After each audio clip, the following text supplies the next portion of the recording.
Oscar, kasi ngayon nag-ambush interview na yung mga media, no? Kasama namin si Teresita Angti at sila ay nalulugod dito sa desisyon ng Korte sa Pasig na guilty yung ibinataw sa mastermind at sa mga co-accused nito sa kaso nga ng kidnapping at kahit daw na napakahaba ng kanilang taon na ipinaglaban itong kasong ito ay nag-ano naman daw, kumbaga ay worth it dahil sa guilty verdict na binigay ng korte. At habang ito, Oscar, ay naka-automatic review by the Supreme Court, ay ididiretso na sa Muntinlupa ang mga accused na found guilty by the court dahil yan ang commitment order na iniutos ni Judge Rolando Mislang, ang presiding judge ng Regional Trial Court Branch 167 ng Pasig City, at mananatili sila sa Munti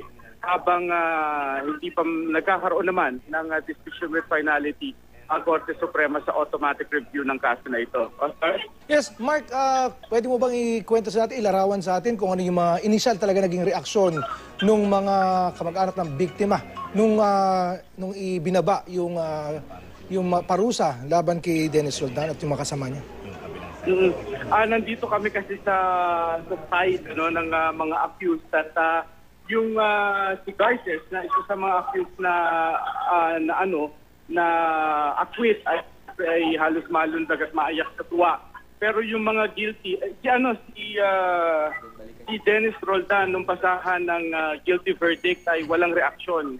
Yung kanyang mukha at ang sagot niya agad sa amin ay naniniwala siya na meron pang pag-asa sa automatic review ng korte na kanilang pagdudulugan pa nitong kasong ito. Samantalang yung si Rowena San Andres at si Adrian Domingo ay mga kapwa co-accused na found guilty rin ay nag-iyak nang mabasa nung mabasahan sila ng verdict na guilty at ito daw ay bagay na hindi nila inaasahan at hindi sila handa ng kanilang pamilya ay masabihan na sila ay magdidiretso na sa Munti. Oscar?